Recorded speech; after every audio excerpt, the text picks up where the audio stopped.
when it comes to video games that we love, if we are aboard the hype train, if we have bought that first class ticket, then usually it means we ponied up the dough to get the special or uber or over-the-top editions, and sometimes they come with some absolutely amazing stuff. But unfortunately, while you can sometimes get an amazing statue or brilliant piece of kit, there are a lot of things that game developers and publishers will try to sell to their fans that are absolutely garbage. So let's take a look at them today. As I'm Jules, this is WhatCulture.com, and these are 10 video game products that insulted their key audience. Number 10. Inflatable OMNI-BLADE, Mass Effect 3. The sprawling space epic that is the Mass Effect series rivals that of any sci-fi story in recent memory. Commander Shepard's epic quest to stop the Reapers from achieving galactic destruction drew players in with its enticing story and brought them to their knees with gut-wrenching moments that still hit hard to this day. The themes that the games explore, from planetary xenophobia to galactic unity, are undoubtedly for mature audiences, and while the gore is kept to a minimum, the complex tale that the trilogy presents is clearly for those above the age of 16. It was therefore quite insulting that when pre-orders came for Mass Effect 3, they offered a free inflatable OMNI-BLADE. This product only functions under the assumption that Mass Effect is suitable for younger audiences, or that the target audience would benefit from an inflatable toy. It's just so strange to see a blade that you blow up. It's very, very odd, and makes the game seem far more immature than it actually is. Number 9. The Power Armor Helmet, Fallout 76. Even despite the disastrous launch of Bethesda's flagship franchise's first foray into online multiplayer, Fallout 76's introduction to players across the world was nothing short of awful. Beginning with the now infamous duffel kerfuffle, where canvas bags were promised to those who pre-ordered the Power Armor Edition, who then later received a far inferior product, Fallout 76's track record with related products has been iffy at best. And though this entry could have been reserved for that calamity and be just as relevant, we've instead decided to go for the collectible helmet sold at GameStop, which had to be recalled due to dangerous amounts of mold that genuinely posed the threat of respiratory infections. It's hard to defend a video game product that would actually cause harm to those willing to pay extra for the privilege. But then again, when Bethesda told us that Fallout 76 would be breathtaking, maybe they were actually talking about this. Number 8. The Wii Remote Jacket. Nintendo's prototype console, dubbed the Revolution, promised a fresh, exciting way to play video games, as motion controls were sure to be the way of the future. Releasing as the Nintendo Wii in 2006, families flocked to stores to grab a system to install at home, and you know what? The console itself was absolutely brilliant.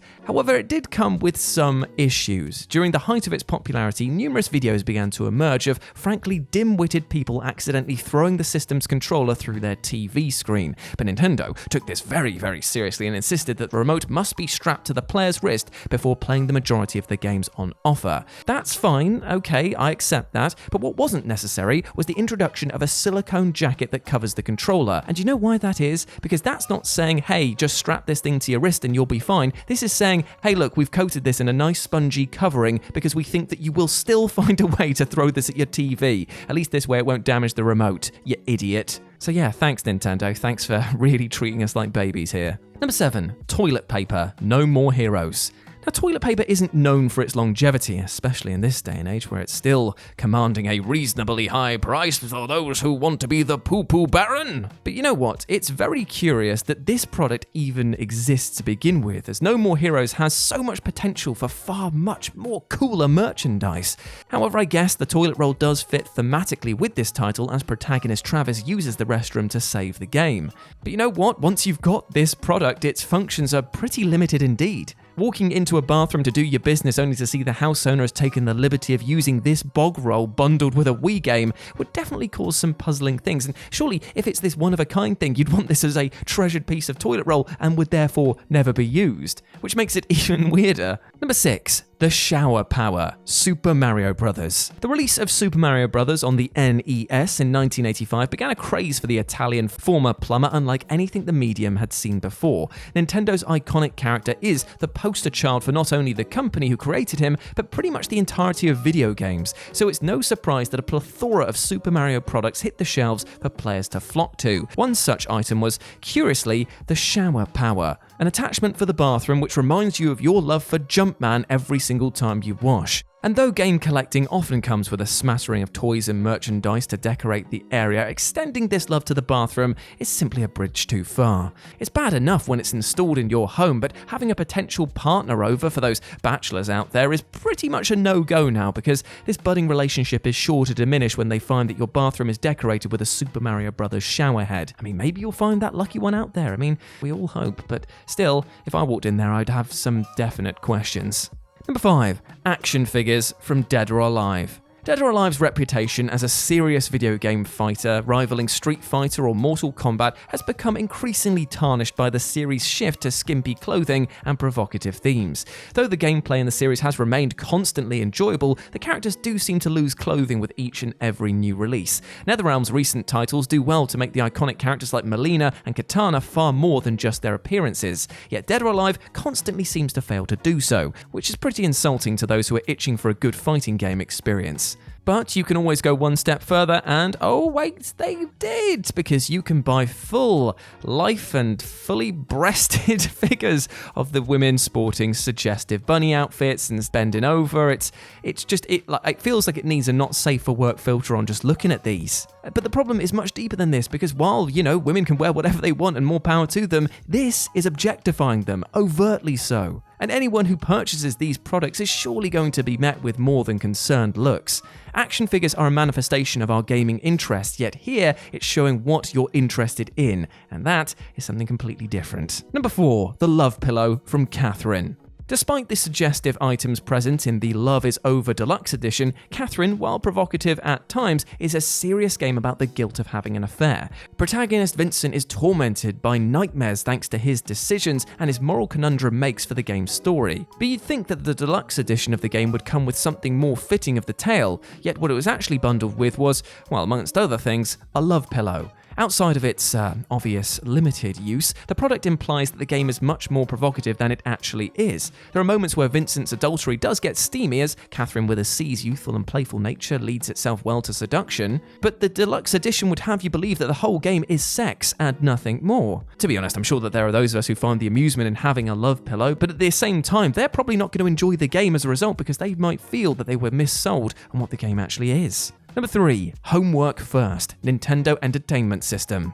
The introduction of the Nintendo Entertainment System in the mid-80s brought the video game medium back from the edge of extinction following the crash of 1983. Mario, Link, Kirby, and Mega Man are all pivotal to the revival of the virtual entertainment industry, and over 60 million units sold mean that the company's first console made a home in households across the world. Weekends were surely engulfed by Link's adventures in Hyrule and Mario's quest to save the princess, and disgruntled parents were undoubtedly itching to probably regain control of their TV set.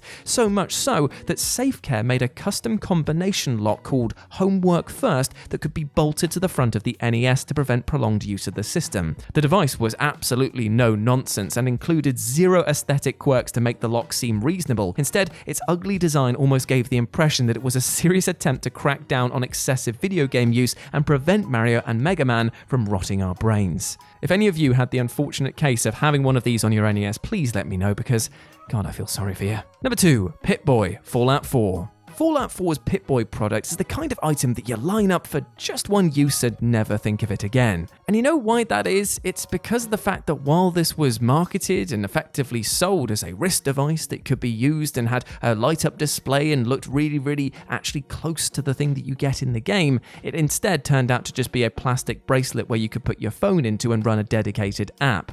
And though its practical uses are interesting if a little pointless, its cost was absolutely eye-watering. And you know what the real funny thing about this, the genuinely humorous moment about this is that on the back of the case, it reads, "Fits most human arms," implying that maybe you shouldn't try and strap it to the family Labrador. Though the thought is undoubtedly funny, the instruction is just a bit pointless. Perhaps I'm missing the joke here, but the need to tell people that it's only suitable for humans is pretty daft. And number 1, Wii Remote attachments. The Wii Remote really has taken a beating, hasn't it? I mean, the upside of the Wii Remote is endless. Its innovative design meant that third parties were itching to contribute to its success in so many crazy ways. But that meant that it saw plenty of attachments and products designed to enhance the experience. And while some of these were worthy of the system, others really weren't. With the popularity of Wii Sports, due in large part to it being bundled with the system at launch, it seemed obvious that toy companies were going to devise an attachment that turned the remote into the tool that was required for said minigame. Clipping a plastic tennis racket attachment to the controller transforms it into a tennis racket. But great, I mean, yes, it looks like it, but it's not going to improve your skill at all. But what was perhaps the most insulting was the numerous games that felt the need to point out that the attachments were compatible with their game, forgetting that the attachment is nothing more than molded plastic. All these attachments serve to do is increase the chance of you knocking something off the living room shelf and taking up more room in your overflowing drawer of disused video game controllers. So yeah, thanks. And there we go, my friends. Those were 10 video game products that insulted their key audience. I hope that you enjoyed that, and please let me know what you thought about it down in the comments section below. If you want to chat to me further, you can do so over on Twitter at RetroJ0, or you can swing by Live and Let's Dice as my personal gaming channel where I stream every single Wednesday and Sunday. But before I go, my friends, I just want to say one thing. We detailed today a lot about video game products that insulted their key audience, but I ain't gonna insult you, my friend. I hope that you are doing well. You are my key audience. I hope you are happy and your life is full of love, because you bloody well deserve that, my friend, and don't let anything or anyone tell you otherwise. We saw companies try and shift some bad products, but you know what? Don't let society try and do the same to you. You are a big ledge. Now go out there and absolutely smash it. As always, I've been Jules. You have been awesome. Never forget that, and I'll speak to you soon.